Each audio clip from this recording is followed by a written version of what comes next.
Ang abogado pwedeng kumuha ng kliyenteng guilty to protect his right. Pero ang engineer hindi pwedeng magbid para sa isang kontrata na mali kasi eventually siya magbabayad noon. He cannot now say na, sir, ang pinabid mo sa akin mali. Most bridges in the Philippines, nata-traffic tayo. And kung you're correct na it's overload that way, then we're going to expect na maraming bridge na babaksak. Kasi ito, pag nakita mo yung video na sinubmit ng PNP Region 2, hindi naman sila traffic. At saka, ang layo na ng pinunta niya bago siya bumaksak dun eh. Nasaan ang urban engineers? You're here, sir. Please, pwedeng, sir, mag-approach sa mic. There's a vacant seat here. Technical yung question, sir.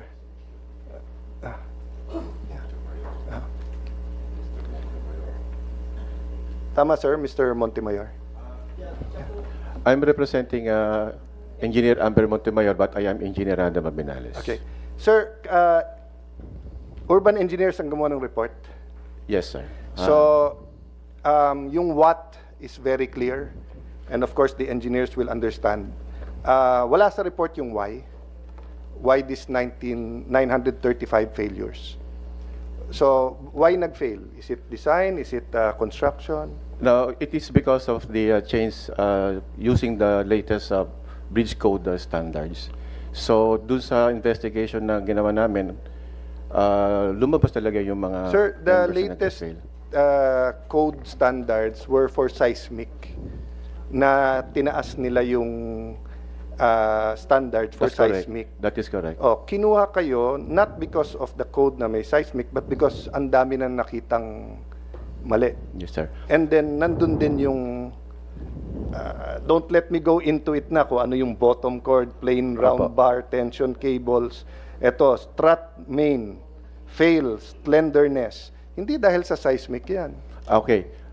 Because of when we did the evaluation for the as-built condition of that bridge, due to the reported, longitudinal displacement of the entire bridge, especially at pier number 8, as already being discussed, with that induced displacement, so there would be some induced stresses due to that movement. To be fair to you, Yes, nagka-earthquake ng April 2022, I guess. Yes, 2022. Pero yung July mga pala. defects, nakita na ng 2018 to 2020, so even before the earthquake. Yes, So sir. yung defects before the earthquake, hindi mo pwedeng sasabihin kasi future pa yun eh. Hindi naman po. Ang naano ko lang po yung... yung I'm about just the being fair to you na meron ngang earthquake na That's nangyari. correct, yeah. So your review was on two things, di ba, or three things. One is that yung bridge code was upgraded. That's correct. So nag-iba yung specs, and then there was an actual earthquake. And I talked to I saw sa Green Hills isang siklista na sinasabi malambot talaga yun, nagbabike nga daw sila dun sa bed, di ba? But having said that, the reason why they hired an independent, credible engineering, structural engineers is because nga from 2018 to 2020, ang dami na lang nakitang problema. So, did you look into, for example, yung lahat ng memo nila Engineer Lingan, kung ano nag-cause nun?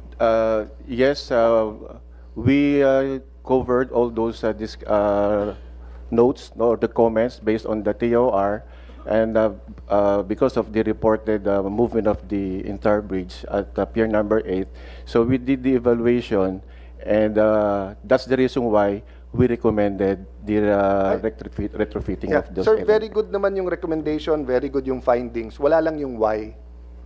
Kasi yung why will determine sino magbabayad eh. Ang naging Diba? So, yes, sir. ang problema ko kasi, Sec, ang gobyerno na nagbayad sa kanila, hindi pa sinama yung why. So, yung tanong ni Senator Joel na bakit may retrofitting at sinong nabayaran sa retrofitting could have been answered by this almost 7 million peso contract, and we could have saved or justified the 400 million na diretso. Can you look into it, sir? Tapos next hearing, can we go through it? So I don't argue with you. I want to go okay, through sir. the whole report kung ano. Kasi Yes, Your sir, Honor. and I'll just ask Engineer Cañete, but if you want to comment, Sa affidavit kasi ni Engineer Cañete, and as I said nung huli, sir, at least as far as I'm concerned, as far dun sa pagtanong ko, your firm has a very good reputation.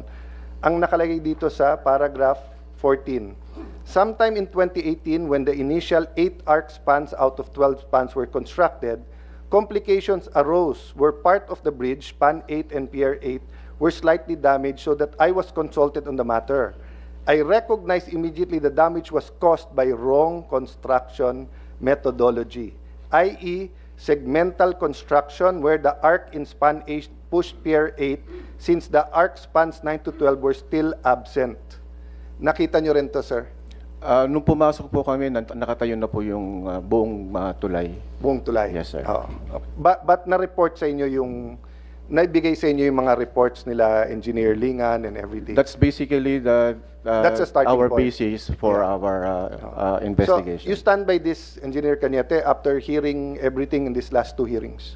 Yes, Your Honor. Saka sinabi naman ng DPWH na 2 phases talaga. Yung phase 1 niya, span 1 up to span 8 lang. Tapos yung yung phase 2 niya, yung the rest of the spans. Yeah, but that's neither here nor there, di ba? I mean, when they say 2 phases kasi, that doesn't answer your assertion that yung span 8 na push ng pier 8, di ba? Ang contention ko kasi, ang usual, kapag installment yung budget mo, dapat puro substructures muna. Kasi ang design ko, 12 na arko kompleto. Tapos may abutments ka sa dulo na magre-restrain nung sideways movement.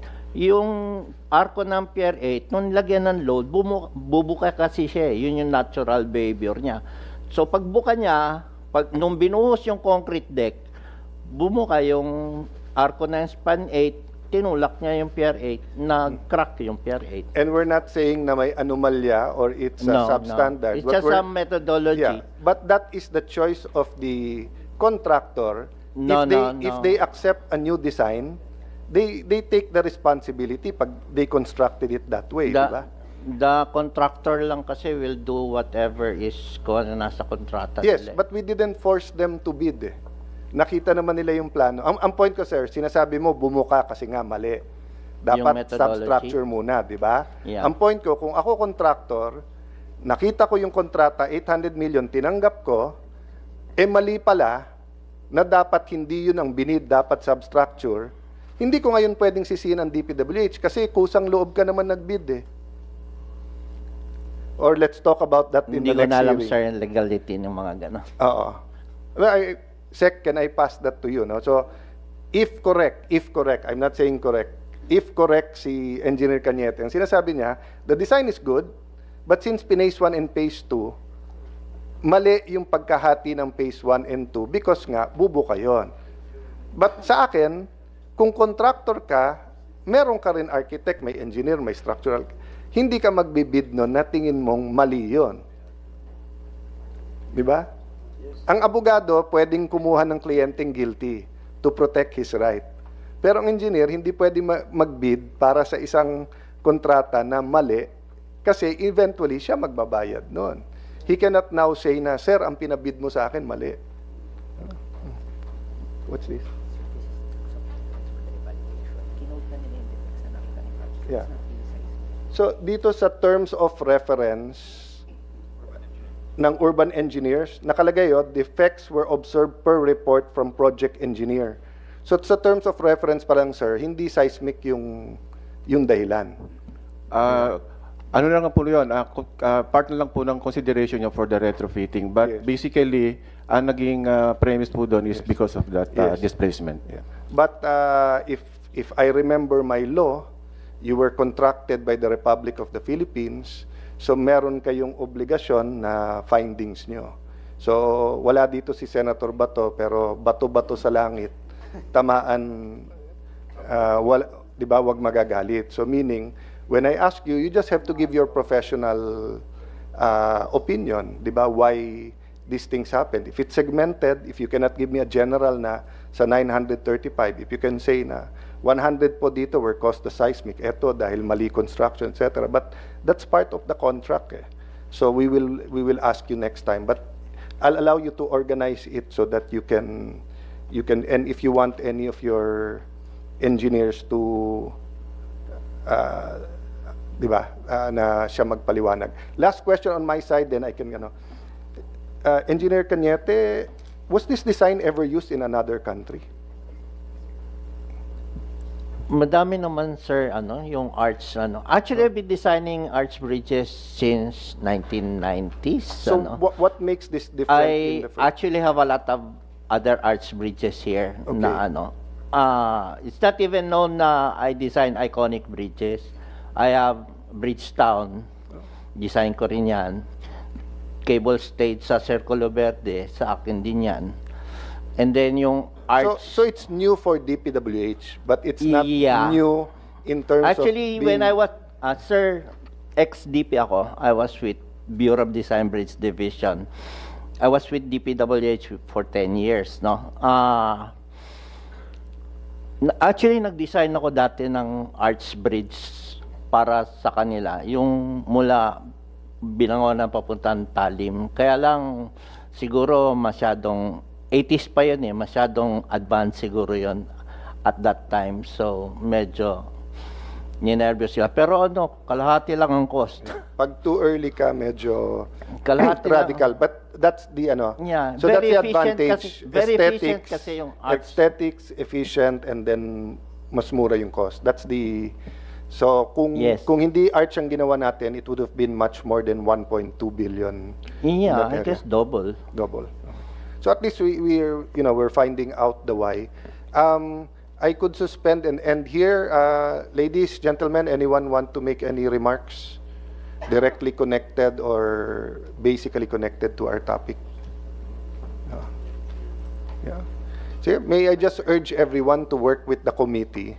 We will work with the committee. We'll probably have at least one more hearing and look into that, Sec. Yes, Your Honor. Yes. Sec Singson, welcome back to the Senate. So, if there's... Wala na? Ano to? Yeah. Sec, may I just make this statement because I don't know if... you are, of course, invited and... if you feel the need to attend, but if not, as long as your technical people are here. Gusto ko lang i-reiterate pa ulit-ulit, di ba? Nung pinag-aralan namin yung death penalty, pinag-aralan namin yung sa crime, sa criminology, medyo basic yon that it's the certainty na mahuhuli ka. So, ibig sabihin mo yung fine is 50 million and life sentence o death penalty, pero walang nakukulong at walang nafa-fine, mas mabigat pa yung 25,000 fine and kulong 1 year pero maraming nakukulong ng 1 year. So if I was with Dr. Alvin Ang yesterday, a economist I respect, yung incentive disincentive works 'Di ba? So meaning yung contractor na magaling gumawa at okay yung kita, siya ang parating nare-reward ng more contracts. Pero yung napaparusahan dahil mali yung gawa, ay deterrent din naman sa magagaling na gumawa ng palpak. So in other words, if babaliktarin natin, kung yung nandadaya o malaki ang margin or taking advantage of the Republic of the Philippines, sila nang sila, and then hindi mapaparusahan, ganun ang magiging quality ng contractors natin. Kasi yung gumagawa ng mabuti, magpa-private na lang sila dahil sabihin na, sir, 10% na nga lang Pag na-fine pa kami, or na-hold pa yan, or na-delay yung turnover, sa interest pa lang sa bangko, talo na. Pero yung mga tumitira ng 30-40%, walang pakialam kasi tuloy-tuloy. No? So I'm not saying at this point in time that kasalanan ng contractor, but I'm saying the evidence is there, bumaksak So meron at meron may kasalanan na nito. So Sec, I hope that April 25 will be not a submission date, but a date where the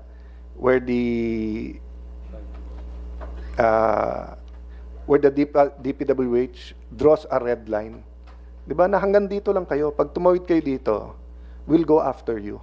Diba? So kung, ano ba election ngayon? May 12?